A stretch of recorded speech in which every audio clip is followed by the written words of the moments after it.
Welcome to Shadowed Realms, unveiling the dark lore. A deep dive into the hidden depths of video games, movies, and anime where light rarely dares to venture.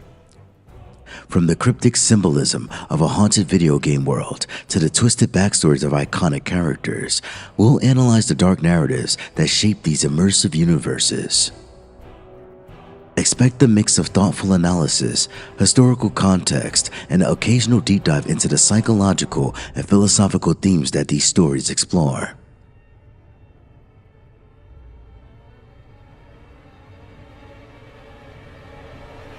But this series isn't just about the spooky surface level stuff. We'll also look to the cultural and psychological and artistic reasons why these dark themes resonate with audiences and what they say about us as people.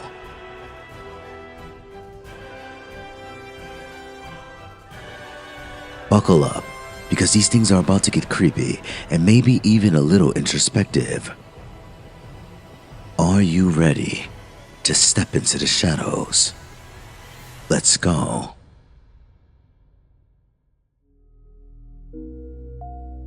Welcome to Myth and Lores, a journey into the dark and divine. Without further ado, let's jump into another lore. Griffith's origins, the dream of a commoner. Griffith was born into poverty, yet he never accepted his place in the world. Unlike Guts, who was shaped by hardship into a survivor, Griffith was fueled by an almost divine ambition to transcend his circumstances and rule his own kingdom. His charisma, intelligence, and strategic genius allow him to rise through the mercenary ranks, forming the Band of the Hawk, an army of warriors who will follow him to the ends of the earth. To Griffith, power is everything. Not just military might, but the power of influence and vision. He is mesmerizing, inspiring absolute loyalty in his followers, many of whom would gladly die for his dream. Unlike Guts, who fights for survival, Griffith fights for his destiny, which he believes is divinely ordained. Griffith's ambition embodies Nietzsche's Übermensch, the Overman, a being who creates his values, transcends morality, and reshapes the world according to his will. His charisma is reminiscent of historical figures like Alexander the Great or Napoleon, who commanded absolute devotion through sheer vision. The Band of the Hawk, brotherhood, or means to an end. While Griffith appears to be a noble and caring leader, his relationship with his subordinates is deeply pragmatic. He bonds with them, but he does not view them as equals. He manipulates Princess Charlotte into falling in love with him, securing his path to nobility. He values Guts more than anyone else, but not as a friend, rather as a perfect weapon to achieve his dream. The turning point in Griffith's character arc is when Guts decides to leave the Band of the Hawk. This causes a break in Griffith's psyche.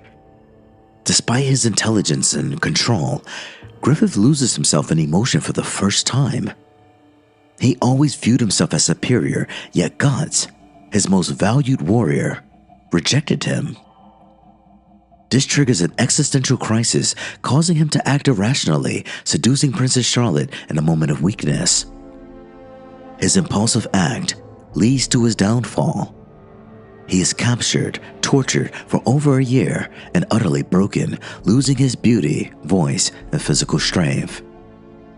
Griffith's suffering is the price of hubris, a fall from grace, mirroring the Greek tragedies of figures like Icarus and Oedipus.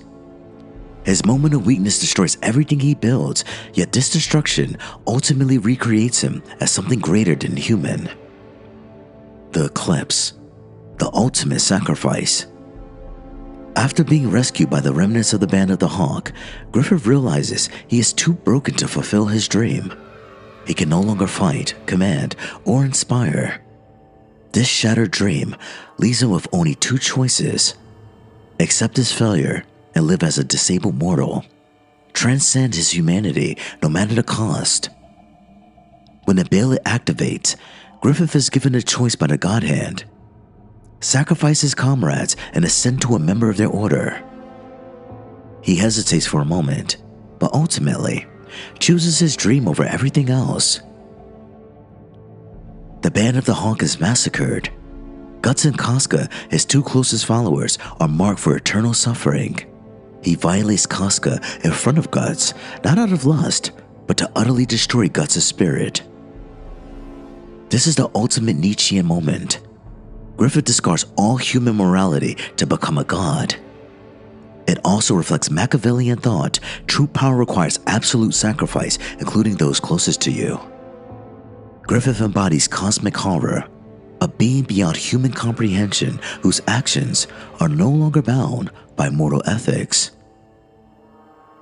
Femto and the birth of Falconia, the new God King. As Femto, Griffith exists beyond human pain and morality, yet he still seeks to rule the world, only now as a messianic figure. Through manipulation, war, and divine intervention, he creates Falconia, a utopian city where humanity is safe from demonic forces, but at the cost of living under his absolute rule. Griffith's transformation is now complete. His followers see him as a god. He has erased his humanity, existing as a pure ideal rather than a person. He rules with flawless control, but at the cost of free will.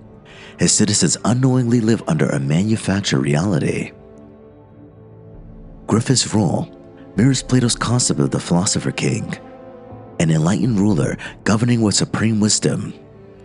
However, it also reflects Orwellian dystopias, a world where people trade freedom for security without questioning the cost. His godhood is a perversion of free will. He embodies destiny itself, while Guts represents resistance against fate. Guts versus Griffith, the ultimate contradiction. The rivalry between Griffith and Guts is a battle of opposing philosophy. Guts represents free will, fights to survive no matter what, resists gods, demons, and cosmic forces, chooses love and companionship. Guts refuses to submit fate, while Griffith embraces it fully. Their conflict is not just personal, it is existential.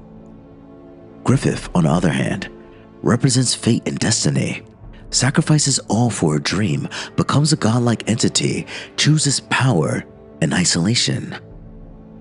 Griffith is the logical extreme of ambition, someone who becomes what he must to achieve his goal, even if it means transcending his humanity.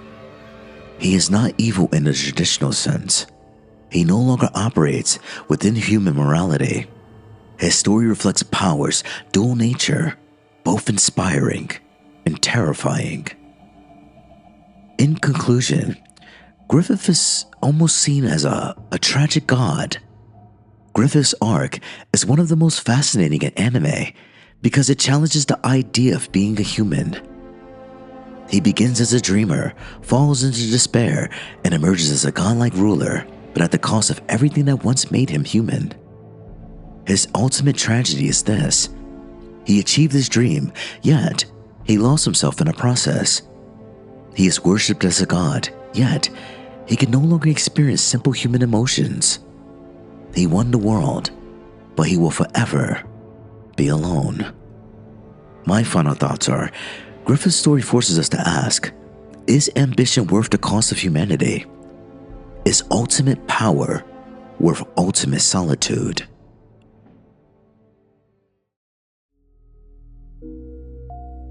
That concludes this lore.